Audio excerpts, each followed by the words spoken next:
You're now watching the best of In Layman's Terms with Guy Nohra.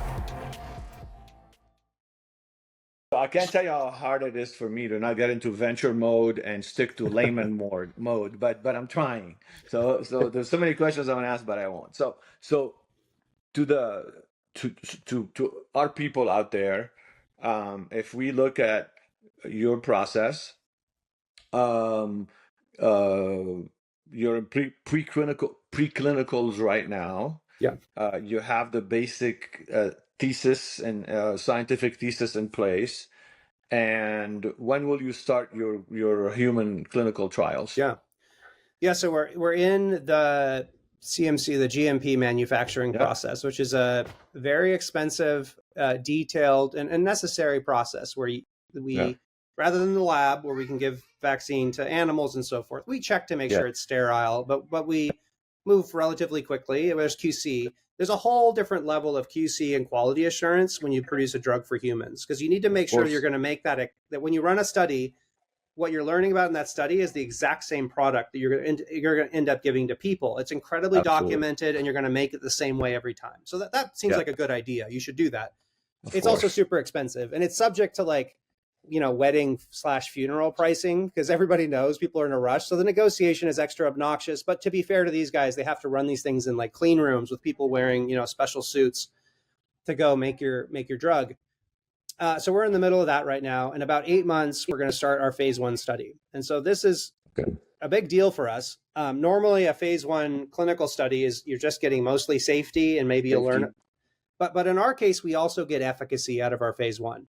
And that's one of the reasons we chose flu as the first indication for our platform, is that because we've been making new flu shots since the 1940s, and they needed to make 2 new flu shots a year, they've come up with a way to very quickly assess whether a flu shot is working well enough against a strain. And that's this gold standard correlative protection. It's a blood test where they can take blood from a person and then they test that against some virus in a petri dish, and it's called HAI. And basically, if you can take your blood and dilute it 40-fold and it's still able to block the virus from doing something in the petri dish, it tells you that you likely are protected. And that's pretty phenomenal, because that means in our phase 1, we'll get safety. And this thing is highly likely to be safe. If flu is the most studied vaccine, because we've been replacing it since the 40s. And we're using a chemistry which has been de-risked in billions of people. And so we think that the safety is, and we've run the preclinical talks. But the more interesting thing is we can take the blood from all the people in the phase 1 studies and we can test them. And we're not just testing them against 3 strains, which is the normal flu shots. We have a panel of 24 strains, including 2025 strains, the ones that are actually going to get people sick, 2024 related, very similar strains. Okay. We're going to test the guidance. We're going to test old pandemics. We're going to test H5N1, the current thing that might be a pandemic. And we're going to test a couple years that were horrible mismatch years. And so we want to establish universality of efficacy using a correlative protection in the phase 1, which is basically proving that this vaccine would provide that universal protection. And you get it in phase 1 because of this assay. So this is a big deal for us, and we're looking forward to it. And will that be the first time that someone is this broad on their phase 1? Radically so. So there've been efforts to create universal vaccines. This is a big request. I mean, like Trump signed an executive order in 2019 calling for a universal flu vaccine. And then recently, McCary and some other folks at the FDA are basically saying we want to see one in the next 5 years. Everybody wants a universal flu vaccine. So far, the technologies that were deployed were basically like, okay, here's the antigen. Let's just try chopping parts off, or let's try blocking parts. That thing I said didn't work. And so people went in and they ran, and most of the techniques they came up with were not eligible for the HAI assay, because getting into the weeds a little bit, the spike protein on flu, it's called hemagglutinin. It kind of has like a head and a stem. And the antibodies that are active in the HAI assay are hitting the head, and the head mutates even more than the stem does. And so most groups just gave up. They're like, it's too hard. And so they tried other techniques where they couldn't use this accelerated approval process. They couldn't use the HAI. And so they ran phase 1s where it was more traditional. They got safety. They got a little glimmer of like, oh, maybe we're seeing some antibodies that look good. And then they got disappointed in phase 2. or they didn't even try antibodies. They were like, I don't know, it's just too hard. Let's just try T cells. And people have tried that. And so this is going to be by far pending success, provided that the adult humans do the same thing as the adult immune organoids, the pigs, the ferrets, the cows, the mice, the rats. This is going to be a stunning breakthrough, and we'll be able to see clearly whether or not we achieve that in this phase 1.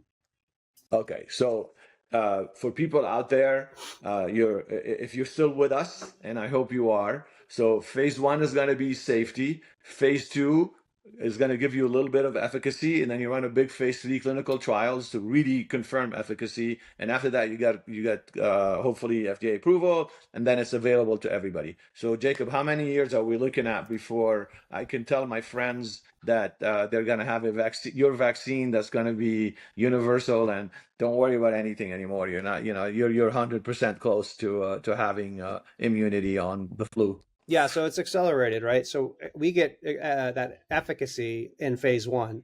Yes. And then the other advantage is that we get, there's this thing called accelerated approval for flu, because they had to go make new vaccines come out quickly. And there's a history of other new premium vaccines. These are vaccines that work a little better than the standard flu shot. They're for older people because their immune systems don't respond as well. And they've used this path. So this path is pretty fast. You don't have to have a 30,000 person trial. You just have to have 3,000 people for safety. And so we can compress and accelerate. So that said, we're still looking at about 2029 is roughly when this would be available on the schedule that we currently have. And that gives us through, Hey, that'd be perfect, because I'll still be in the range where I it can help me. I know I'm sounding selfish here. So that's awesome. I want to, you and I reconnected very briefly recently on AI. So people want to know, what's AI going to do to biotech? So in 5 minutes, can you tell me what AI is going to do with biotech? Sure. Yeah. So, so here's my complicated thoughts on this. On one hand, I sound like a grouchy old dude because there's a lot of hype out there, and I'm an engineer. I'm like, no, a bunch of the stuff people are saying is not true. On the other hand, I think there are ways it could be useful, but I think it's kind of like the .com bubble. It wasn't, and I had a conversation recently with someone about this, and I'm like, that makes sense. It's like all that stuff that happened in the .com bubble that burst, it ultimately came true. It just took another 10 years to mature all that stuff, right? Exactly. And so I think we're in like the AI hype bubble. I think AI, it was so good at these large language models, even though they have problems. And then AlphaFold was objectively a stunning success. But the problem is AlphaFold didn't just use a large language model. It used a huge amount of structural data of general structures, and it solved a general problem. And so it satisfied the requirement of a huge amount of data to gain inference on patterns. But that gave rise to this false assessment that like everything in biotechnology could be solved right now through AI, which is just not true. And so like I looked at for instance, I just did my Series A, and my wife asked, like, how many Series A's are happening right now? And so I searched for it. Almost every company is an AI-based company right now. I think we're in the middle of a bubble. I'll tell you where the technology is right now. There were companies claiming, oh, we're going to solve antibody discovery with AI. We're just going to have the AI tell us what antibody. Now, that would be cool to have a computer. You can press a button and it makes whatever antibody you want. It's also not real. So there are a couple of companies doing this, and an article came out that I was invited to give review on, where there are a couple of companies claiming they had an AI engine to do de novo generative design. And in fact, if you looked at their patents, what they actually did was take other people's published antibodies and they made a couple small modifications to them. And so they had to backtrack and say, oh, well, that's the first step. But it really, to me, it was a little bit of a bait and switch, or maybe a lot of a bait and switch. And the reason is, unlike structures, of which there are huge amounts of structures in PDB and even more representative homologs, related sequences, which AlphaFold used, antibodies, you don't have any of that. You have like one antibody that binds here is a totally different universe than an antibody that binds here on the same protein. It's because it's a surface binding another surface. Yeah. And so it was just a much harder problem. And I think that people are going to have to work a lot harder there than they were anticipating for a success. Now, the way I see it is there's socialism on communism / socialism on one extreme, and you guys on the other extreme. Yes. And I'd love to see you get as many victories that they do these days. You have Rand Paul and maybe Massey, arguably, they have AOC, and now who knows, maybe the guy from New York. So you've got to keep that going, because I want our population to be educated on both sides. So when they hear that we're going to have supermarkets run by the government, you can come back and say, "Let me tell you how that really works in the real world," because you need to know how. So hopefully you're going to keep. You have to be vigilant. Yeah. And the exciting thing too is that, like, particularly with the interest in Bitcoin, a lot of Bitcoiners have consume a lot of Austrian information there. So when you see people talking about that aspect of it, that's one way where we have a lot more people criticizing the Fed, sometimes in ways that we might have a little bit of disagreement there. But I think there's a lot more attention on the Federal Reserve, a lot more attention on the facade that we've been told about. So it's an independent group of very important sober-minded experts. Like, no, it's a political institution, it's everything else. And so even though how many orthodox Austrian economists are there in Congress, I don't want to overstate that, but I think people are recognizing that a lot of the things that we are told on how certain systems, particularly political institutions, act are really not how they act in practice. And I think that is very helpful, and that touches on a lot of the things that we've been covering for over 40 years now. That's an excellent point. I didn't think about that, but you're right. Bitcoin and generally crypto is very libertarian. Yes. And you guys, that's a great opportunity. And actually, everybody, at least until 10 years ago, everybody with crypto was under 20. So yes. So it's a good audience to actually have, and you can teach them through their own experiences. Well, and to that point, the reason why, to me, that's so important is not just as a libertarian side project. I'm glad number goes up, but one of the biggest consequences, one of the things that drives me crazy when I hear economists talk about these sort of things, is that they focus on kind of the purely economic, right, prices, stocks, things. No, that's important. I'm not trying to dismiss that. Sure. But what I'm scared about is that the consequences of debt, the consequences of our economic policies, they're making it much, much harder for younger generations in particular to get that ladder up. We said the home affordability crisis and things like that. Yeah. And so the fact that there is, I'm a millennial. I'm a 35, so you're probably mid-range millennial there. But the fact that Bitcoin was something that young people were able to kind of grasp on early, and being able to see that wealth go up, I think that to me is important just generationally, because if you've got younger generations coming up that do not have opportunities, or even feel like they don't have those opportunities, those goes into the deeper cultural consequences beyond just simply economics in a narrow sense. And I think that's very, very dangerous for society as well. And that's one of my big issues, which is to educate that young group coming up that there are alternatives and there are ways to do them in ways that hopefully they will understand, which is why we call it in layman's term. So I'm gonna move on, and I'm gonna ask you to put on your economist hat for me for just a little while, and grade so far the Trump administration on economics. Now, when they got in, people said, well, it's funny. They used the same playbook that we were using. Inflation is going to be bad because of tariffs, and price of eggs is going to be bad. I mean, it was like they carbon copied what we were saying 30 days before, and obviously that hasn't happened yet. So give us a honest grade on what they're doing on some of the most important issues. And I know you guys hate tariffs, but that's okay, because I spoke with your partner Connor a while back, so I tried to move him away from just the tax, the tariff tax. But anyway, so grade them, but tell us why you're grading them the way you are, so that as we're grading, we're also explaining what we're grading and why it's important. Yeah. Well, I think that you could, if I was to give a grade right now, it'd probably be, a C plus. There's some very positive things, I think, that can be identified. There's some bad things that can be identified. But I think really it's an incomplete at this point, which is kind of a cop-out answer. That's why I try to start with the more concrete one. It's because, and we'll start with the tariff situation. Because to me, there is the economic argument for tariffs, right? And I've got, I think that a protectionist policy, right, is very, very damaging. There are other components that you can consider about that kind of go beyond pure sort of economic analysis. There's definitely economic costs you can acknowledge, but kind of means and ends to that. So the problem is so the tariff situation, I think, is a great example of what I think is some of the broader uncertainty that you're getting right now with, the first 7 months of the Trump administration, because it's still, I don't think, clear at this point exactly what is the aim of the trade policy.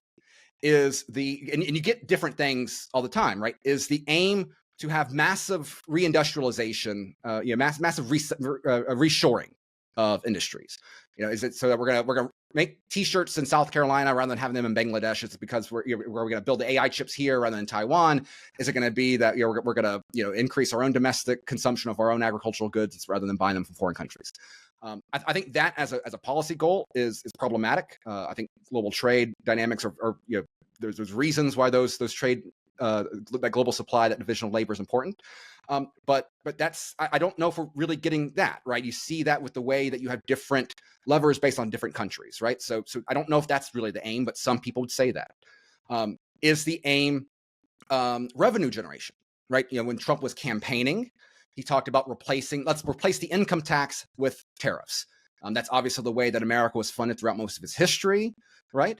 The downside of that is that spending back when we were funding ourselves through tariff revenue was much lower, much lower, and ultimately spending itself is the other side of taxation. So if spending doesn't change, then that won't really balance itself out. But again, if the goal is revenue generation, then we're dropping it in certain areas. So that's not necessarily a concrete logic there. Is the goal to redesign our trade policy so that we are going to have reciprocal tariffs, right? If a country tariffs us at a certain amount, then we're going to tax them an equal amount, try to create, the appearance of a level playing field there. I think that's some of the rhetoric that you got with Liberation Day, the announcement there. Some of those calculations, people can point holes into, but that's one component. Or is it a geopolitical component? Is the goal to move manufacturing from China to more favorable countries? And so we've seen sort of, and that's a whole kind of different, that's a whole different dynamic there. But but right now we're kind of getting, it kind of depends on the day what sort of messaging we're kind of getting on that. I know, this past month we got the notice of the 1 monthly surplus, right? Yeah. And so people are tariffs are working as a revenue generation. Well, will that continue over time? Or was that, because of this uncertainty where people kind of eating it now, they're hoping that you're going to have these trade deals, right? Is the goal more trade deals? And it's that case that's going to cut down that revenue component to it. Because we can think about tariffs, as really kind of a consumption tax, right? Yeah. So it's just a different type of taxation there. Not all of it's going to be passed on to consumers. Some of it's going to be eaten up by sellers, but that's neither here nor there. But that's just kind of it's a consumption tax. Is that going to be the continued path there? We'll see. Are we still not seeing the full ramifications of the broad tariffs, right? Are people going to start, buying less? Are people going to start, importing less to sell? Those supply chains can be very long. We saw that with COVID, where some supply shocks early on the supply shocks we saw did not really manifest themselves until later on in the process there. So again, there's just, I think, a whole lot of uncertainty that goes into that. So if the goal is to get better trade deals, right? If the goal is to actually increase trade, perhaps modifying who we are doing trading with, then that's actually a pro-trade argument in some ways. Kind of the see what the details work out. And so that's not an anti-trade component. So that's going to factor in on the real impact that we're going to be feeling 2 years from now. Then if the goal is to reduce trade, right? So and again, I can't tell you with any certainty, and I think any economist would be mistaken to have any sort of certainty on how things are going right now, because we've gotten a lot of different signals. So that's kind of the trade component to it. Okay. Inflation. And inflation, well, we had a little bit of uptick in some of the measures that we saw this past month. Overall, it's been lower than it was before. Part of that is because but that itself is kind of interesting, because really the source of inflation is not tariffs. The source of inflation is increase in the money supply, increase on that aspect of it. Milton Friedman, even, who is not an Austrian, said, inflation is everywhere and always a monetary phenomenon. And so, we have not seen, but see, the other side of it is Trump is wanting the Fed to do more. And on that subject, so I went to Chicago, so I'm for business school, so I'm pretty familiar with a lot of the economics concepts. I was surprised at how fast inflation came down because usually it lags and it's policy driven. What do you attribute the fact that it came down so quickly under President Trump, almost to a halt? And price of eggs is the people's favorite example, but other things. So, what do you attribute that to? I think there's probably a few different components to it. One is that I think there's probably a lag effect where the Fed, again, go back to complaining about the Fed. We're gonna get there. Yeah, I know, but so this is an element of it. So the Fed allowed rates to go be way too low for way too long, and additional elements with all the Biden level spending and things like that, right? There's multiple reasons on why inflation was so high during the Biden years. But the Fed started pivoting back. You started seeing some money, the real money supply start dropping, and so that played a role. That was kind of a lagging effect. There's definitely supply side aspects of it that Trump administration did do. There was a lot of action on the eggs issue in particular. We started seeing falling energy prices. Energy prices are going to be factored into a variety of things, and so there's definitely aspects of it, whether it is the deregulation regime. Some of the executive orders and things like that. So I think there's a variety of aspects that played into it. But ultimately, again, one of the drivers of the money supply is going to be the spending side of it. And that's kind of the real issue that we have right now, is that this isn't a Trump issue. This isn't necessarily a Biden issue. This is a government issue where we are addicted to government spending. And you saw this in full display during the Big Beautiful Bill debate, where you had people like Elon Musk and Thomas Massie warning about the long-term consequence of adding more debt. Now, I think that conversation is even more complicated. It has its own nuances there. How much of that additional debt is coming from tax cuts? Is tax cuts being I would argue that I'd rather have the debt rather than the tax increases that would have if you did not have that bill. Some of those are going to be more targeted. I think aspects of it with the service industry and the no tax on tips. I like that as someone that, again, very concerned about that, people overrepresented in that industry. But the problem is that beyond just the negotiation, there's some, I think, good things done in terms of Medicaid and some of our entitlements, which are a massive reason for our fiscal situation. The problem is, though, it goes back to it's not the Big Beautiful Bill spending aspect of it. It is what it signals about our unwillingness to deal with other forms of spending. Right? They had that budget bill, that budget battle back in December, right, where Trump, even though he wasn't in office, was, let's get a deal, right? We're going to be relitigating the discretionary components of the bill in the future. And I think what people are recognizing, both with the Doge not being as successful as some people hoped, both seeing the gamesmanship from Republicans wanting their own sort of gimmies, the SALT deductions and things like that. I think there's a general willingness of a general observation that even with a Republican-controlled Congress, a Republican-controlled Senate, a Trump in the White House, that there is no real appetite to really curb the spending side of that equation, not just now, but in future budget bills that are inevitably going to come across. There's no return to the standard process, right? We haven't actually done the budget process since the 1990s, which is kind of crazy.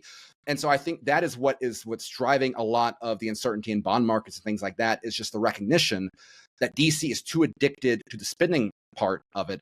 And again, if you have the spending part that is still running out of control, then you can cut taxes, but you're still going to be paying for it elsewhere. You might be paying for inflation. You might be paying it in other ways. If you don't get the spending side of it under control, then there's all sorts of consequences that go on in the economy. And so until we get that aspect of it, it's going to be very difficult to really get our house in order, even if we have improvements relative to other policies when it comes to regulation, when it comes to this sort of stuff. And I think all the eggs, I think, in the administration's basket, right? When you hear Scott Bessent, they're projecting, okay, well, if we do the regulatory side, if we do the trade side, if we do this other stuff, they're saying growth is going to solve all of this.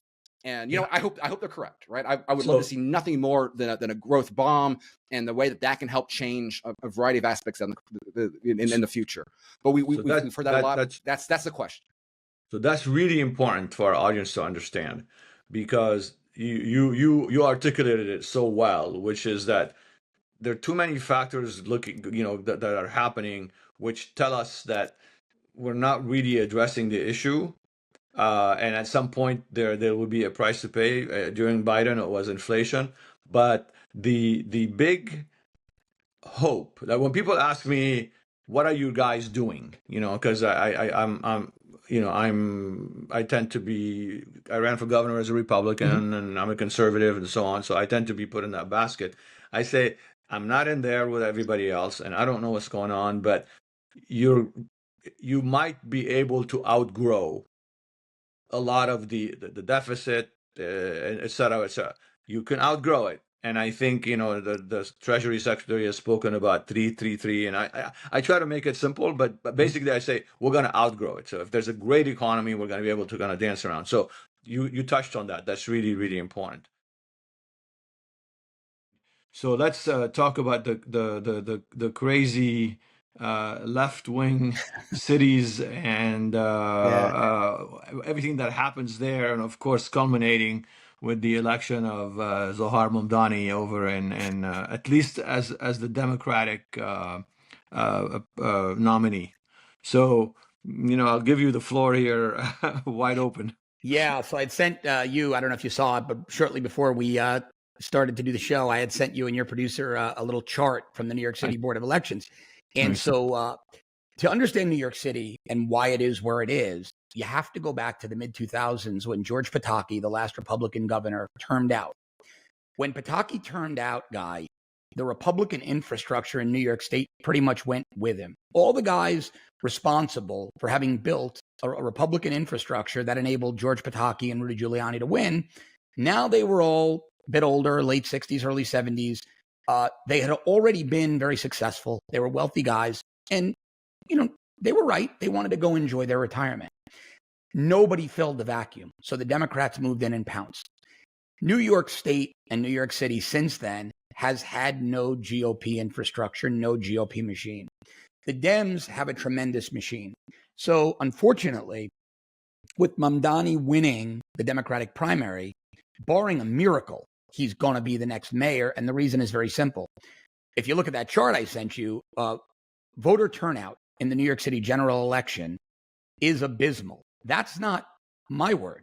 That was actually the first paragraph of the article from which I extracted that chart. New York City general election voter turnout for mayoral elections is abysmal. The problem is it's the lowest common denominator of voter. So now we're seeing a trend.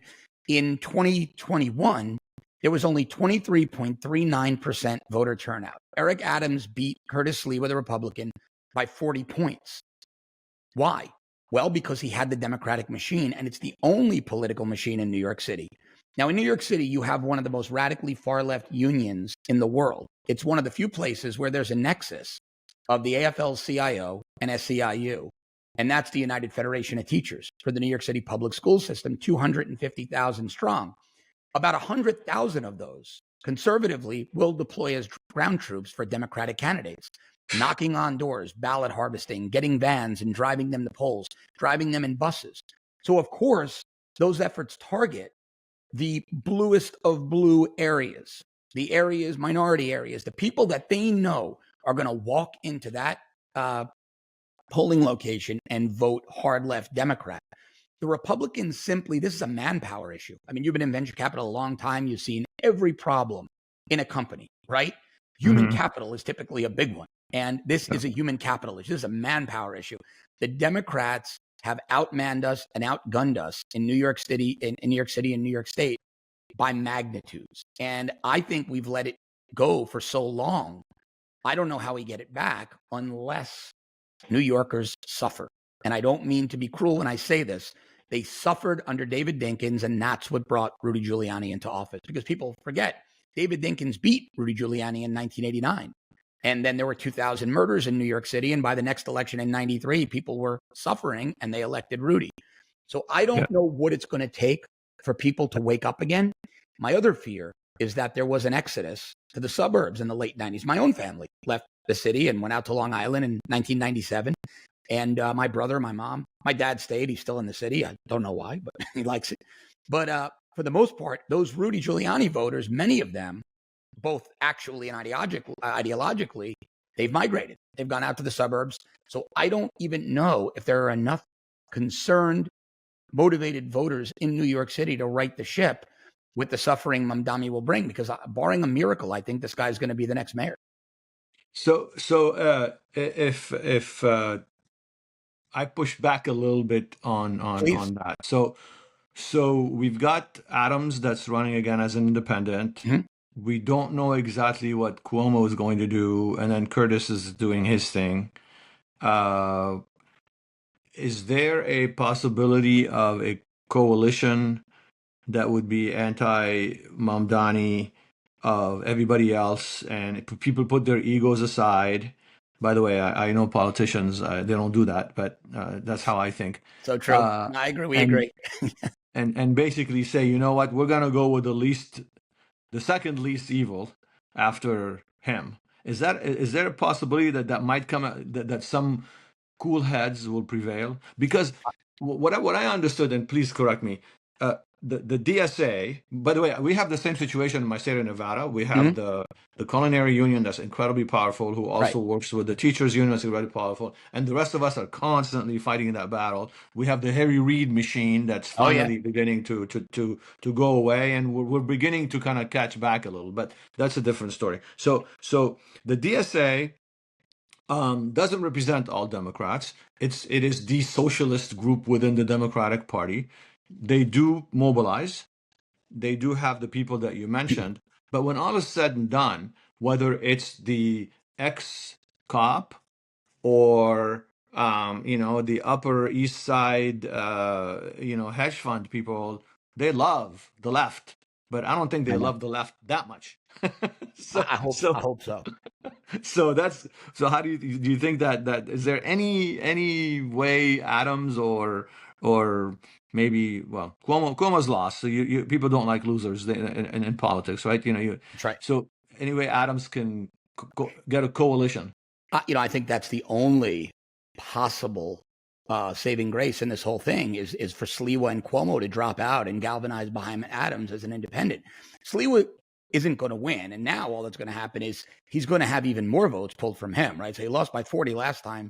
Now with 4 candidates in the race, he'll probably lose by 60. So I think Curtis is being very arrogant and very spiteful by staying in the race and not coalescing behind Adams, because I think if he did, Cuomo would.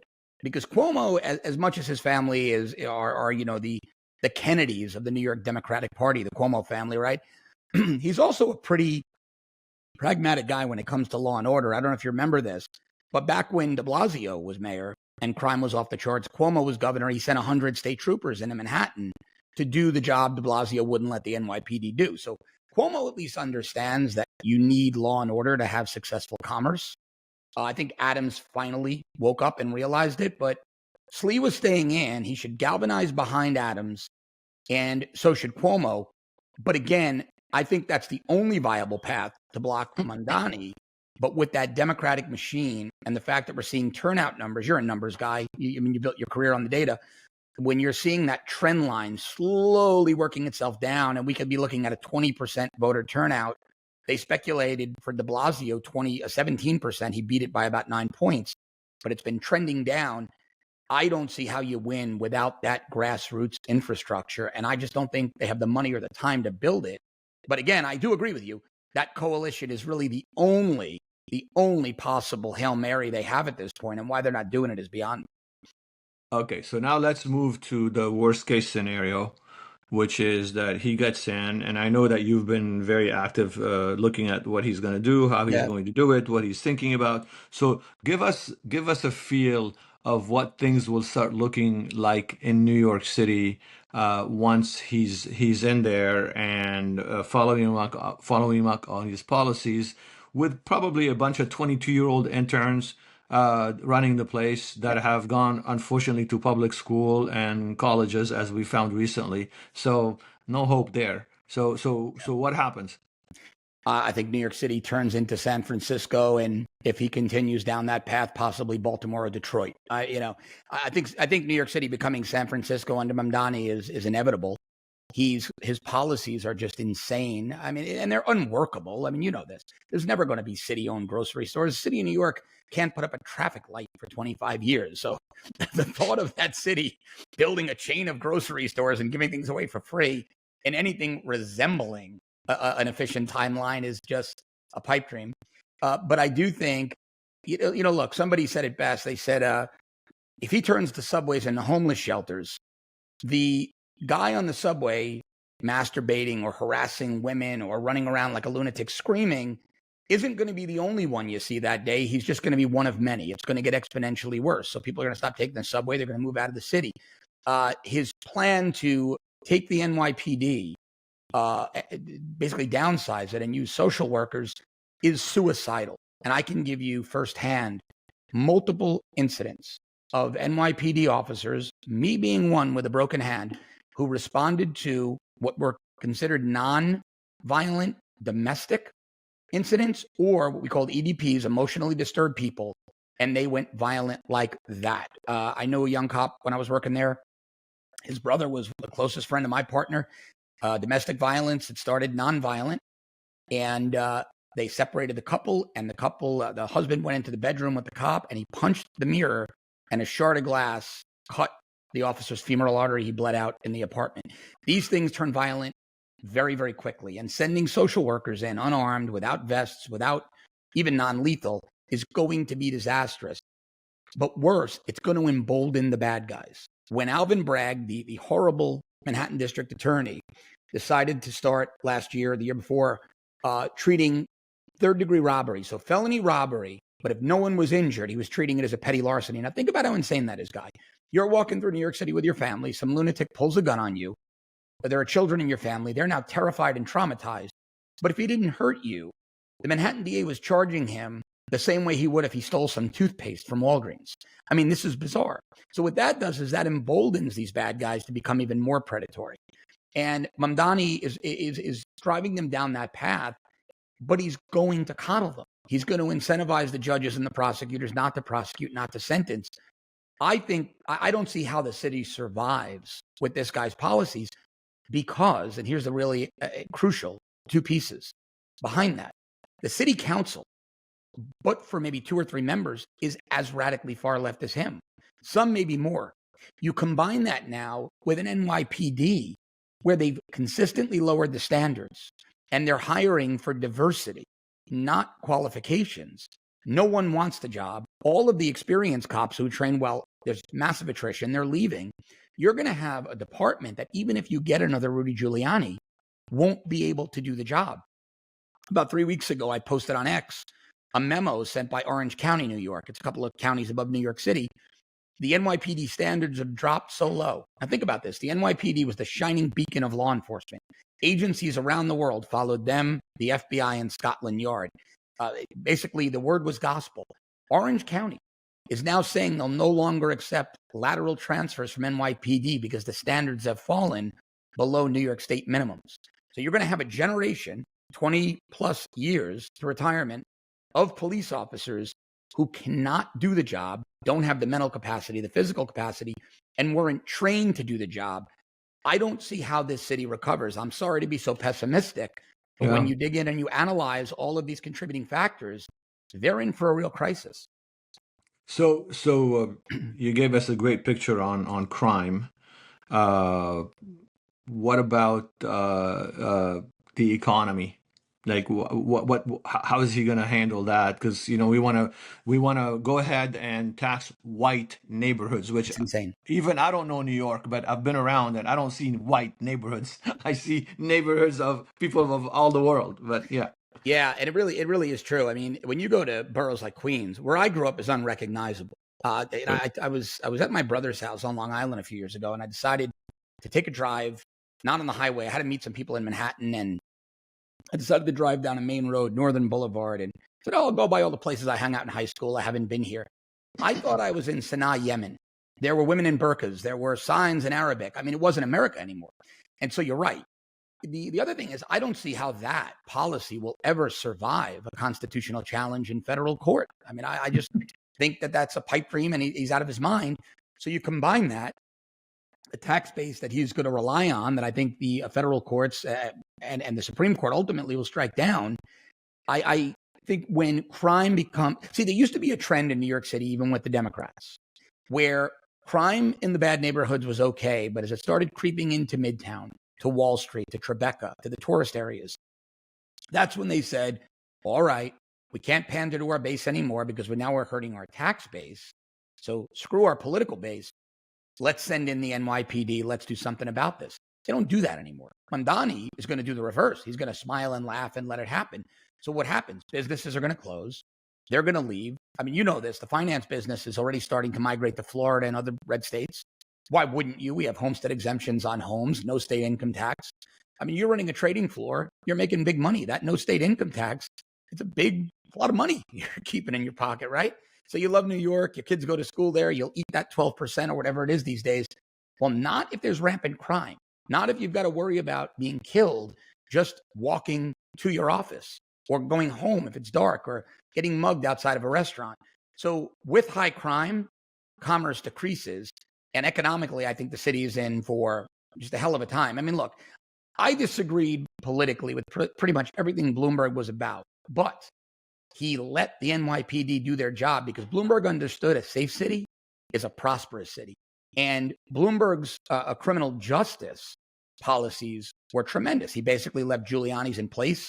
He brought in Ray Kelly, who's a very talented executive to run the NYPD, a career cop, and things stayed status quo. It was only during de Blasio when he handcuffed Ray Kelly and then Adams again with his commissioners that things really started to fall apart. I think the Commissioner Mamdani picks is going to be a lot like that guy, the Chesa Bowden, the guy who was that radical who was a DA in San Francisco, who was Our recalled. neighbor. Yeah. Oh, yeah. Is he? Yeah. He was recalled, right? His parents were in prison for killing a cop. I think Mamdani will pick a police commissioner like that. It's going to be tragic. It really is. Let's hope something breaks. So if our listeners take anything out today, it's going to be, first of all, crime is going to explode, unfortunately. Yeah. Second of all, economically speaking, there's so much you can squeeze the people that let you squeeze them as long as they can stay in the city. But now there's going to come a point where that inflection point is met where I can't get squeezed anymore, not to mention my kids can get killed on the way to school. So right. So that's going to be the next thing. And what else about these policies? I'm trying to think. I guess his budget priorities wouldn't be mine, right? 65 million for transgender, or it's like he's playing. It's like he's a Saturday Night Live skit of the most left-wing, unrealistic guy you could ever find, right? He's almost like he's a parody of himself with how unrealistically left-wing his policies and priorities are. I don't know who votes for this. It is such a foreign ideology to me. I can't relate to these people. I don't know how we can ever find common ground with these people. Well, it's interesting. It's one of the things I'm working on, which is you probably know my background a little bit. I was in Lebanon. We had a civil war. I fought in the civil war. Every time I get feelings of civil war in America, which is my new loved adopted country, I get very nervous. And what you just said, which is that we have nothing in common with these people, is usually the beginning of that process, because you have nothing in common. And if you have nothing in common with someone, the next step of demonizing and starting to have clashes is, as you know, in the police is very close. So I'm doing my best to fight that tendency. I forget. I think it was Ronald Reagan who said that. And if not, I apologize, because I think he's a great man. Something about freedom is one generation away. Freedom is one generation from extinction. From being taken. And unfortunately, the kids you're referring to have gone from grade zero to college. Colombia being the great example. Being taught that socialism is okay, and it's fair, and it works for everybody, and everybody gets a trophy. So that generation in New York City is pretty much lost. Yeah, I think they're lost. I think I'll be optimistic for a moment, right? And what happened in Lebanon is so tragic. I have I don't know, you probably know this. It's very large. I live in Fort Lauderdale, but I lived in Miami for about 12 years. Very large Lebanese population in Miami. And a lot of my friends, good friends and neighbors were, and they would show me pictures of what Lebanon and Beirut was like. And it was absolutely stunning, this beautiful country. So it's so tragic, what happened there. But I do think Americans are way too comfortable to get into a shooting war with each other. What will probably happen here is there'll be a natural red-blue migration. People will just start moving around people that they're more ideologically aligned with, because we don't really want anything the left has, and the left really doesn't want anything we have. We don't really care. If the left, I'm talking about us down here in red Florida. If the left wants to take Chicago and turn it so deep blue that it looks, like indigo ink, let them. I don't care, as long as they stay out of here. So it's, I'm not a guy who's saying, hey, one day we should take up arms. I don't think we get to that, but I do think we get to a point where these cities collapse and then the welfare state becomes worse. Thank you for watching the best of In Layman's Terms with Guy Nohra.